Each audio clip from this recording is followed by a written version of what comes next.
بسم اللہ الرحمن الرحیم یہدی بہ اللہ من اتبع رضوانہ سبل السلام ویخرجہم من الظلمات الی النور بإذنہ ویہدیہم الی صراط مستقیم۔ یہدی اللہ تبارک و تعالی بتاتا ہے اور دکھلاتا ہے بھی اس قرآن کے ذریعے من اتبع رضوانہ، ان لوگوں کو جو اس کی رضا کے طالب ہیں، ان کو دکھاتا ہے سبل السلام، سلامتی کے راستے، ویخرجہم، اور نکالتا ہے ان کو من الظلمات الی النور، تاریکیوں سے روشنی کی طرف، بإذنہ، اپنی توفیق سے، ویہدیہم، اور چلاتا ہے ان کو الی صراط مستقیم، راہ راست پر۔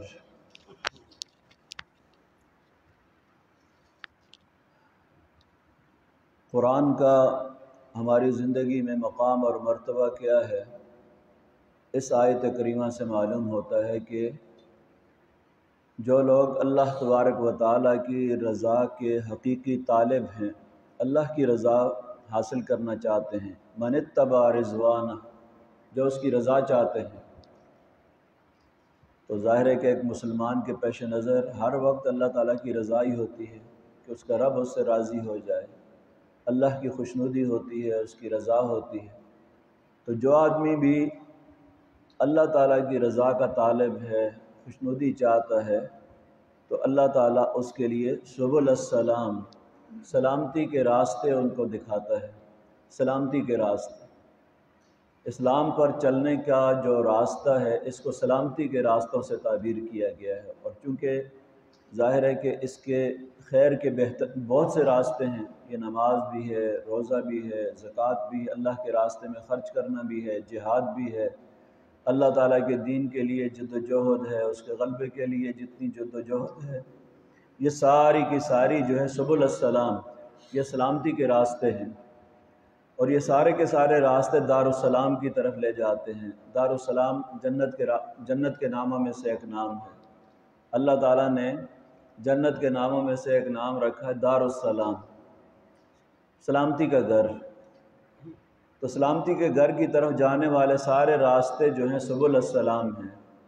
اللہ تعالیٰ کے ناموں میں سے ایک نام ہے السلام، اس کا وجود ہی سلامتی ہے، اور جب ہم ملتے ہیں ایک دوسرے تو کہتے ہیں السلام علیکم، تو اس کے اندر بھی سلامتی کا ایک پیغام ہوتا ہے۔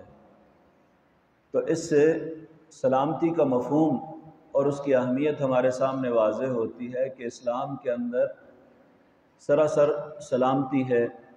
اس پر چلنے کے نتیجے میں انسان ہر طرح کے شر سے محفوظ ہو جاتا ہے، بدامنی سے محفوظ ہو جاتا ہے، اس نظام زندگی کو اپناتا ہے تو ہر طرح کے شرور سے محفوظ ہو جاتا ہے، اور اللہ تبارک و تعالیٰ اس کو امن کے راستے پہ، عدل اور انصاف کے راستے پہ، خیر کے راستے پہ چلاتا ہے۔ یہ سلامتی کے راستے ہیں، جہاد کا راستہ، اللہ کے دین کے لیے جد و جہد کا راستہ، یہ راستے ہیں جن کی طرف اللہ تعالیٰ رہنمائی کرتا ہے اس قرآن کے ذریعے، اور قرآن کے ذریعے رہنمائی کرتے ہوئے دارالسلام میں جب پہنچتا، جنت میں پہنچ جاتا ہے، تو اللہ تعالیٰ فرماتا ہے اسی قرآن کے بارے میں اقرا ورتقِ، پڑھتے جاؤ قرآن کو اور جنت کی بلندیوں پر چڑھتے جاؤ۔ فَإِنَّ مَنزِلَتَكَ عِنْدَ آخِرِ آیَةٍ تَقْرَؤُهَا، جنت میں سب سے بلند ترین جو تیرا مقام ہوگا، تیری منزل اس وہاں مقام پر آئے گی جہاں قرآن مجید کی آخری آیت تم پڑھو گے۔ تو یہ ہے وہ مقام اور مرتبہ جہاں سبل السلام کے ذریعے، ان سلامتی کے راستوں کے ذریعے انسان دارالسلام میں پہنچتا ہے۔ تو قرآن مجید کو تھام لو تو یہ وہاں تک پہنچا دیتا ہے جہاں تک اللہ تبارک و تعالیٰ کی رضا اور خوشنودی کے جتنے ذرائع ہیں وہ قرآن بتاتا ہے۔ وَيُخْرِجُهُم مِّنَ الظُّلُمَاتِ إِلَى النُّورِ، اور اللہ تبارک و تعالیٰ نکالتا ہے، یخرجہم، نکالتا ہے ان کو، من الظلمات، تاریکیوں سے، کفر کی تاریکی سے، شرک کی تاریکی سے، معصیت کی تاریکی سے، اللہ تعالیٰ کی نافرمانیوں کی تاریکی سے، الی النور، روشنی کی طرف، اسلام کی روشنی کی طرف۔ ایمان کی روشنی کی طرف نکالتا ہے۔ ایمان کی روشنی اور اللہ تبارک و تعالی نے جو علم دیا ہے قرآن مجید کی شکل کے اندر، یہ بھی روشنی ہے۔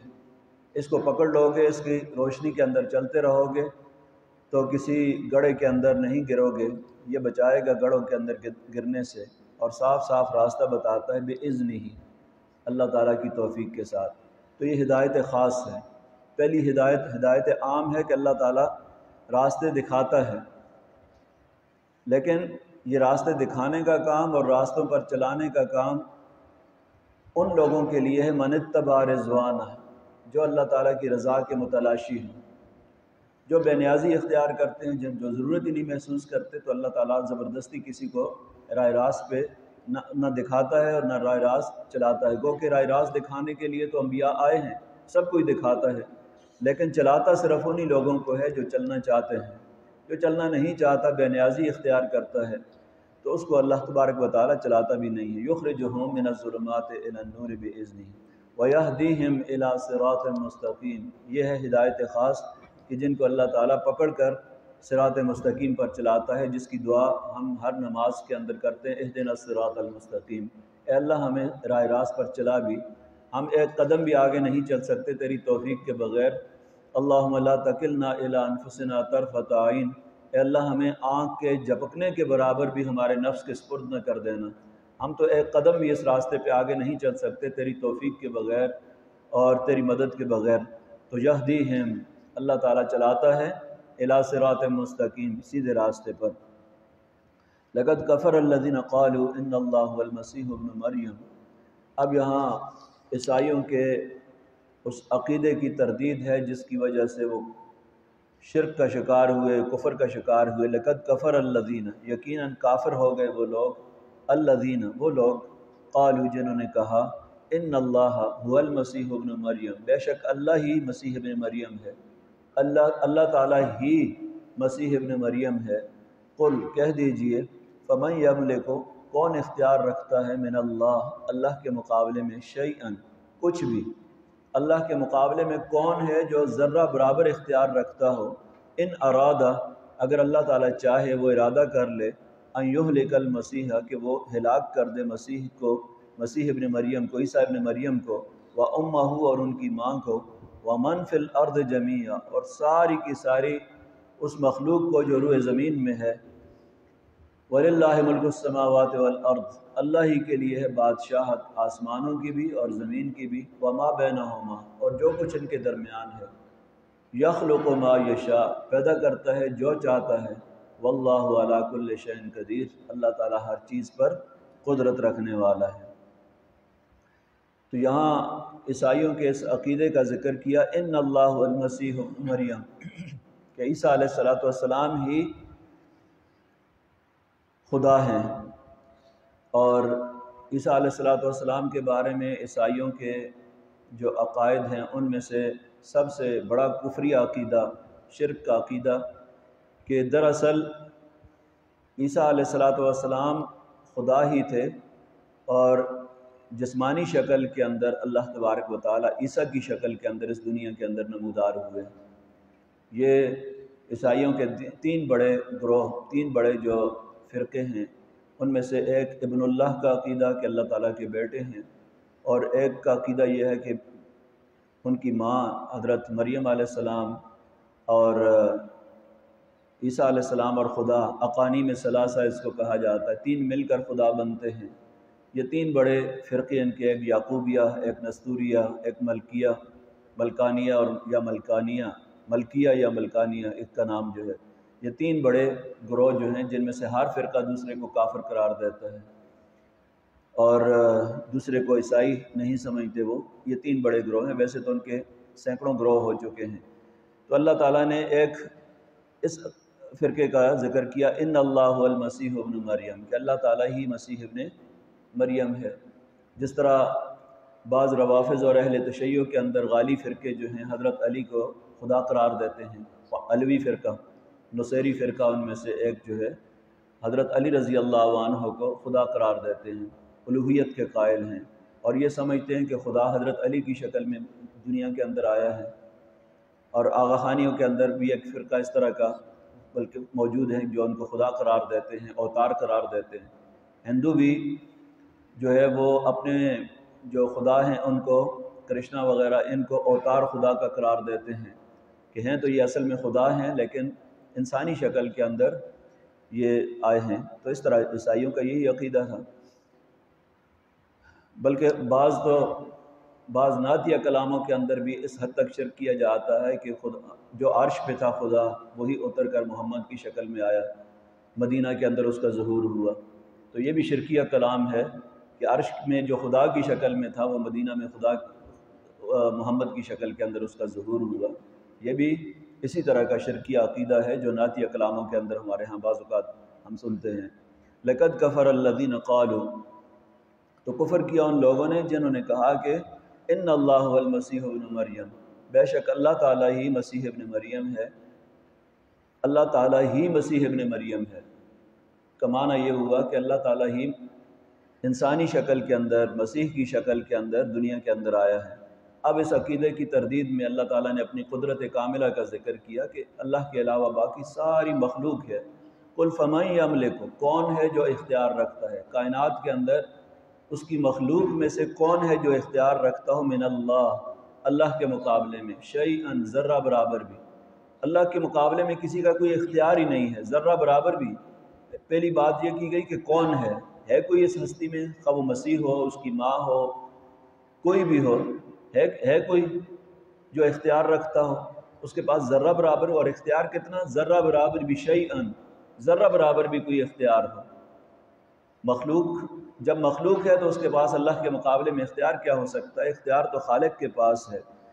اور پھر اختیار بھی کس قسم کا اللہ تعالیٰ کے پاس ہے؟ ان اراد ان یہلک المسیح ابن مریم، کہ اللہ تعالیٰ اگر چاہے تو مسیح ابن مریم کو اللہ تعالیٰ ہلاک کر دے۔ عیسائی تو ویسے ہی عیسیٰ علیہ السلام کے صلیب پر چڑھنے کے قائل ہیں، جس کو وفات آتی ہو وہ خدا کیسے ہو سکتا ہے؟ جس کو موت آ سکتی ہو وہ خدا کیسے ہو سکتا ہے؟ یہ ایک عام سی بات ہے عقل کی۔ وَأُمَّهُ، اور ان کی ماں کی وفات کے تو ویسے ہی قائل ہیں کہ اللہ تبارک و تعالیٰ نے ان کی ماں کو، حضرت مریم علیہ السلام کو اللہ تعالیٰ نے موت دی ہے۔ وَمَن فِي الْأَرْضِ، اور کائنات کے اندر جو بھی زمین میں ہے، اللہ تبارک و تعالیٰ اگر سب کو ہلاک کر دے تو کیا اس کے مقابلے میں کوئی مخلوق میں کوئی ایسا اٹھ کر کھڑا ہو سکتا ہے کہ نہیں فلاں کو موت نہیں دی جا سکتی، یا مجھے جو ہے وہ موت نہیں آ سکتی؟ تو یہ سب مخلوق ہونے کی دلیل ہے، اور اللہ کے علاوہ ساری مخلوق ہے۔ للہ ملک السماوات والارض، وہی بادشاہ ہے آسمانوں کا اور زمین کا، اسی کی بادشاہت ہے، اسی کا اختیار ہے، اس کے سامنے کسی کی مجال نہیں ہے کہ وہ بات کر سکے۔ وما بینہما، اور جو کائنات کے اندر ہے، زمین و آسمان کے درمیان بھی جو کچھ ہے مخلوق ہے، بے شمار مخلوق ہے، سب پر اسی کی بادشاہت، اسی کا حکم چلتا ہے۔ یخلق ما یشاء، تخلیق کرتا ہے جو چاہتا ہے۔ عیسیٰ علیہ السلام کو بغیر باپ کے اگر پیدا کر دیا، آدم علیہ السلام کو بغیر باپ اور ماں کے پیدا کر دیا، تو یہ جس طرح چاہتا ہے پیدا کرتا ہے۔ یہ اس کی قدرت کے کرشمے ہیں، یہ اس کے معجزات ہیں، اور اللہ تبارک و تعالیٰ تو اسباب کا محتاج نہیں ہے۔ واللہ علی کل شیء قدیر، وہ ہر چیز پر قادر ہے، وہ کسی چیز کا محتاج نہیں ہے۔ انسان اسباب کا محتاج ہوتا ہے، اللہ تعالیٰ کی ذات جو ہے وہ اسباب کی محتاج نہیں ہے۔ یہ جو معجزات ہیں اور ان کی بغیر باپ کے ولادت ہوئی ہے، ایسے دیکھ کر تمہیں دھوکہ ہو گیا ہے کہ وہ اللہ ہیں یا اللہ تعالیٰ کے بیٹے ہیں، تو یہ تمہاری غلط فہمی ہے۔ دعا ہے کہ اللہ تبارک و تعالیٰ ہمیں قرآن مجید کو سمجھنے کی، اس پر عمل کی توفیق عطا فرمائے۔ امین الحمدللہ رب العالمین، والصلاۃ والسلام علی رسولہ الکریم۔ ربنا فاغفر لنا ذنوبنا وكفر عنا سيئاتنا وتوفنا مع الأبرار۔ ربنا ظلمنا أنفسنا وإن لم تغفر لنا وترحمنا لنكونن من الخاسرين۔ اللهم إنك عفو تحب العفو فاعف عنا يا غفور يا غفور۔ سبحان ربك رب العزة عما يصفون وسلام على المرسلين، الحمد لله۔